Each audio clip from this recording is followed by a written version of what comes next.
I never planned for betrayal to feel like warmth at first. It arrived quietly, in the small, ordinary moments that never raise alarms until it's far too late. A lingering glance in a crowded room. A hand brushing past mine when it didn't need to. A laugh that lasted a second longer than it should have. Those were the first cracks in the life I thought I understood, that I had always believed my world was steady, predictable, built on routines and promises that felt unbreakable. I had a partner who trusted me, a home filled with familiar sounds, and a future I could picture without trying too hard. But somewhere along the way, I started noticing someone else, someone who wasn't meant to matter the way they did. They were part of my everyday life, woven into the background like furniture you stop seeing until you trip over it. We spoke casually at first, about small things that didn't carry weight. The weather, work. The kind of conversations you forget the moment they end. But over time, those words began to change. They turned softer, more personal, more dangerous, that I told myself it was harmless. That people are allowed to connect. That there's no crime in feeling understood. Still, my heart started reacting before my mind could stop it. I'd catch myself waiting for their messages. I'd replay their voice in my head when I was alone. And when they weren't around, the space they left behind felt louder than it should have. The guilt crept in slowly, like a shadow stretching across the floor at sunset. At first, I could step around it, pretend it wasn't there. But it grew longer each day, until it touched everything. I'd sit next to my partner and feel like an outsider in my own life, smiling when I should have been honest, nodding when I should have spoken. There was a moment, clear as glass, when I realized I had crossed a line I couldn't step back over. It wasn't dramatic. No one caught us. No one shouted. It was just a look, shared in silence, heavy with everything we weren't saying out loud. In that look was an agreement, unspoken but undeniable. We both knew this wasn't just a passing feeling anymore. After that, everything felt charged. The air between us seemed alive, buzzing with words we kept swallowing. Every meeting became a test of control. Every goodbye felt unfinished. I started to live two lives in the same body, one where I played my role, and another that existed only in stolen moments and restless thoughts that I hated myself for how good it felt to be seen in a way I hadn't been for a long time. To be asked questions that went deeper than surface-level answers. To feel like someone was actually listening, not just waiting for their turn to speak. That attention became a mirror, and in it, I saw a version of myself I had almost forgotten, but the price of that reflection was heavy. At night, when the house was quiet and my partner slept beside me, my mind refused to rest. I'd stare at the ceiling, counting the reasons I should end this before it went further. I'd promise myself that tomorrow would be different. That tomorrow I'd choose the life I had built instead of the one I was secretly chasing. Tomorrow kept slipping away. The tension didn't explode. It simmered. Built layer by layer, like a storm you can feel in your bones before the first drop of rain ever falls. Every smile we exchanged felt like a risk. Every shared secret felt like a step closer to something I knew could ruin everything, and yet, I didn't stop that. I told myself I was still in control, that I could walk away whenever I wanted. But deep down, I already knew the truth. I wasn't standing at the edge anymore. I was leaning forward, waiting for the moment when the ground would finally give way beneath my feet. The first real break came when I stopped pretending this was just something happening to me and admitted I was choosing it. Choice made everything heavier. Every message I answered, every moment I stayed instead of walking away, carried the weight of intention. I could no longer hide behind the idea of accident or coincidence. I was stepping forward, eyes open. We didn't talk about what this was. Naming it would have made it real in a way neither of us was ready for. Instead, we danced around it with half sentences and pauses that said more than words ever could. Our conversations grew sharper, more focused, like we were carving out a private world in the middle of everything else. I started to guard my phone like it held a secret heartbeat. I'd angle my screen away, lower my voice, find excuses to step into another room. The lies came easier than I expected. That part scared me most. At home, my partner noticed the shift before I admitted it to myself. A question here, a look there. You've been distant, they said once, not accusing, just confused. I wanted to tell the truth in that moment. I really did. The words pressed against my chest, heavy and hot, but I swallowed them down and offered something safer. Work's been a lot, I said. It was a small lie, but it opened the door to so many more. The person I shouldn't have been thinking about became my refuge from the very guilt they were causing. When I felt overwhelmed, I went to them. When I felt misunderstood, they listened. The irony wasn't lost on me, but I leaned into it anyway. There was comfort in being seen without being judged, even if I knew the whole situation was built on something wrong. One night, we stayed too long. The place was nearly empty, the world outside quiet and distant. The kind of silence that feels like it's waiting for something to happen. We talked about things we had never shared with anyone else. Regrets. Dreams we had buried. The versions of ourselves we thought we were supposed to become. The more we spoke, the closer we sat, until there was no space left between us to pretend this was still harmless. That I felt the shift before it happened. A pause in the conversation. A breath held just a second too long. When our eyes met, there was no confusion there anymore. Only clarity.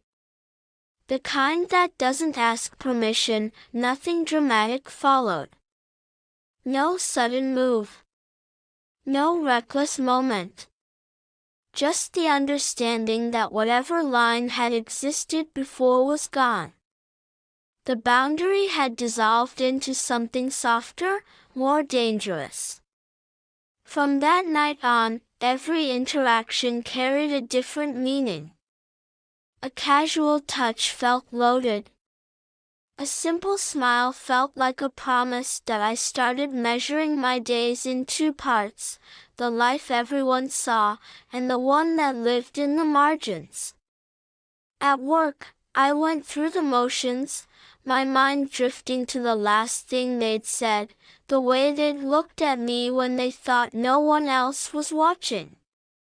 At home, I tried to be present, but I felt like I was performing a role in a story I no longer fully believed in. The strain showed in small ways.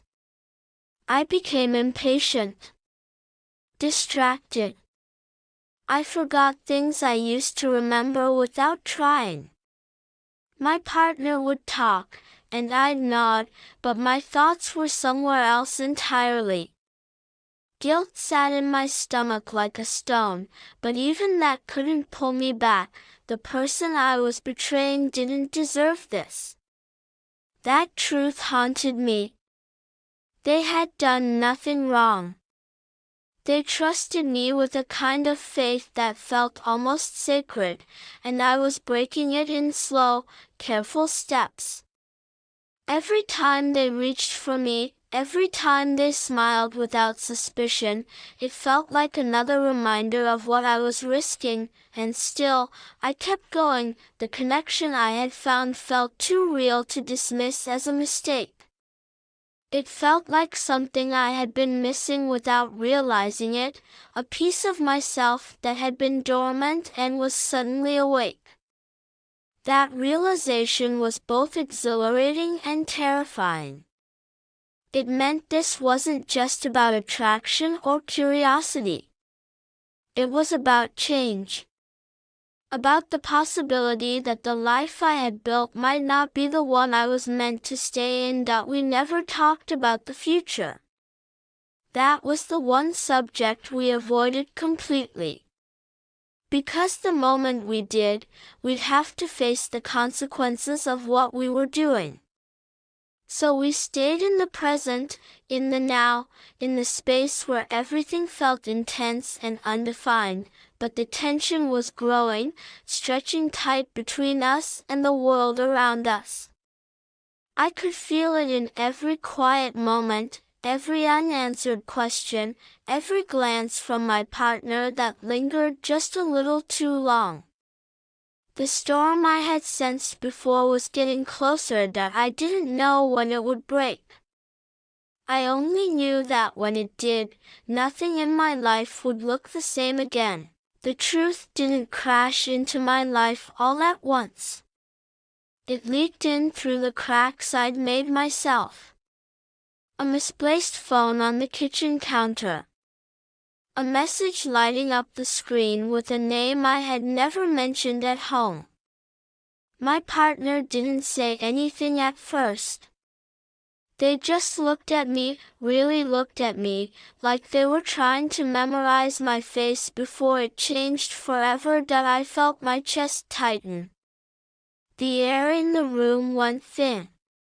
For a second, I considered grabbing the phone, inventing another lie, pushing this moment back into the future like I had done so many times before. But something in their eyes told me this wasn't a moment that could be delayed. The storm had finally arrived. "Who is that?" they asked. Their voice wasn't loud. It wasn't angry. It was tired. That I opened my mouth and nothing came out.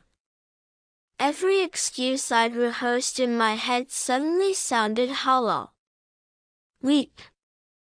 The silence between us stretched, heavy and uncomfortable, until it felt like it was pressing against my skin. I could feel the life I'd built standing on a thin line, waiting to tip. That I told the truth, or at least a version of it. I admitted there was someone else. I said it started as nothing. That I hadn't meant for it to go this far. The words felt small compared to the damage they were carrying. My partner listened without interrupting, their face still, like they were bracing for a blow they couldn't dodge. When they finally spoke, it wasn't with anger. It was with disbelief. "Was any of this real to you?" they asked. That question hurt more than any accusation ever could. It forced me to look at my own life and wonder how I had managed to hold two realities in the same hands, that I didn't have a good answer, that we talked for hours, or maybe minutes. Time lost its shape in that space between us. There were tears. There were long pauses where neither of us knew what to say next. I could see the trust draining out of them, replaced by something guarded and distant. Watching that change happen because of me felt like witnessing a door close that I could never open again. When it was over, nothing was resolved. There was no dramatic decision. No clear ending. Just a quiet understanding that everything had shifted. We went to separate rooms, carrying our own versions of the same pain. That I reached out to the person who had started all of this, not for comfort, but for clarity. I told them what had happened. How the truth had finally come out. How my life felt like it was hanging in the balance. They listened, but their response wasn't what I expected. They didn't offer escape or reassurance. They asked me what I really wanted. That question hit harder than I was ready for. What did I want? The safety of what I had known, even though it now felt cracked and fragile? Or the uncertain pull of something new that had already caused so much damage? I realized I had been drifting, letting my emotions steer me without ever taking responsibility for the direction I was going. The connection that once felt like a secret refuge now felt exposed. Vulnerable. It was no longer just about stolen moments and unspoken feelings. It was about choices that had consequences for real people, including myself. That I took a step back. Not because it was easy, but because it was necessary. I needed space to hear my own thoughts without them being drowned out by someone else's presence. The distance felt strange at first, like losing a limb you had gotten used to leaning on. But in that space, I started to see things more clearly. That I saw my partner's pain, raw and undeniable. I saw my own reflection in the choices I had made, and I didn't recognize the person looking back at me. I had become someone who hid, who deflected, who took comfort in attention instead of addressing what was missing in my own life. The tension didn't disappear. It transformed. It became internal, a quiet battle between guilt and longing, between responsibility and desire.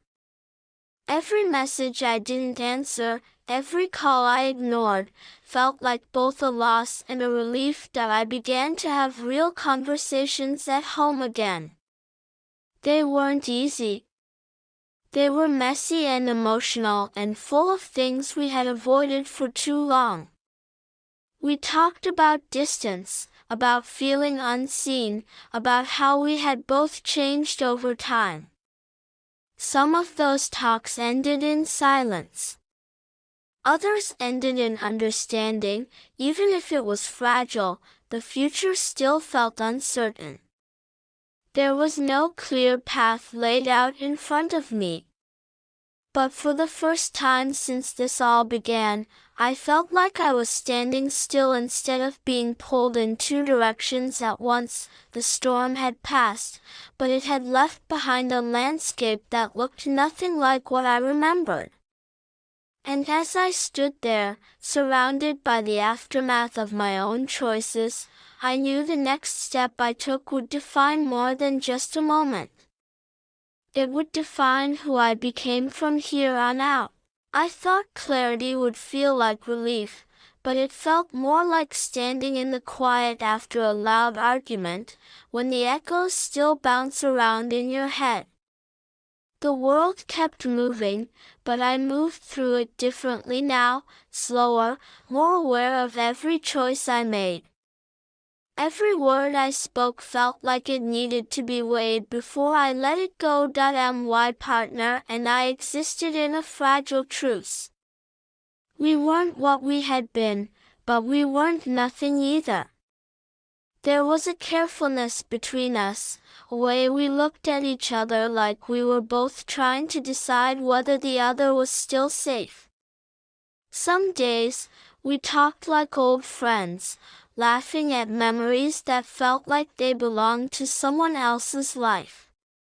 Other days, silence filled the space where affection used to live. I didn't reach out to the person who had changed everything. Not because I had stopped thinking about them, but because I knew that one message could pull me right back into the storm I had just escaped. The absence felt loud at first. I'd catch myself wanting to share something small, something meaningless, just for the comfort of being heard. But I held back, reminding myself that comfort had come at a cost I wasn't willing to pay again. In that space, I started to confront the parts of myself I had been avoiding. I asked questions I had never really wanted to answer. Why had I felt so unseen? What had I been missing that made me reach for someone else instead of turning toward the person who was already beside me? The answers weren't simple, and they weren't flattering. They pointed to my own fears, my own habits of silence and retreat. My partner noticed the change. Not all at once, but in small ways. The way I stayed present in conversations instead of drifting away. The way I listened, really listened, even when what they were saying was uncomfortable. We didn't fix everything. We didn't suddenly become a perfect version of ourselves. But we started to build something more honest than what we had before. There were nights when doubt crept back in. When I wondered if I had made the right choice, if the pull of what might have been would always live in the back of my mind. I learned to sit with that feeling instead of running from it. To let it exist without letting it control me. It was a reminder of what I was capable of, both in terms of connection and in terms of harm. The memory of the other person didn't fade into nothing. It softened. It became less about desire and more about what that moment in my life had revealed. They had been a mirror, showing me a version of myself I hadn't been paying attention to. I didn't need to go back to them to keep that awareness. I could carry it forward, use it to be better, not just different. My partner and I had a conversation one evening that felt like a turning point. It wasn't dramatic. There were no tears, no raised voices. Just honesty. We talked about what we wanted from the future, not in vague promises, but in real, tangible terms. What we needed. What we were willing to work on. What we couldn't ignore anymore. It was the first time in a long time that I felt like we were standing on the same side of something. Trust didn't magically reappear. It came back slowly, in small gestures. A shared look across the room. A hand reaching for mine without hesitation. A question asked without suspicion behind it. Each moment felt like a fragile thread, and I treated it like it could break if I pulled too hard. I also learned to forgive myself, not by excusing what I had done, but by accepting it as part of my story. A chapter one couldn't erase, but one I didn't have to repeat. The shame that had once followed me everywhere began to loosen its grip. In its place came a sense of responsibility, not just to my partner, but to the person I wanted to be. The future still wasn't guaranteed. Relationships aren't built on certainty, they're built on choice, made over and over again. I understood that now in a way I hadn't before. Every day was an opportunity to either drift back into old patterns or step forward into something more intentional. Sometimes, I wondered what the other person was doing, how their life had moved on after stepping out of mine. I hoped they had found whatever they had been looking for, just as I was still searching for my own version of peace. In the end, the story I carried with me wasn't about betrayal or temptation anymore. It was about awareness. About the quiet power of paying attention to the life you're living before it starts to slip through your fingers. I had stood at the edge of losing everything, and instead of falling, I had learned how to step back. That didn't make me a hero. It just made me human, and in that humanity, flawed and complicated as it was, I found something that felt a lot like grace.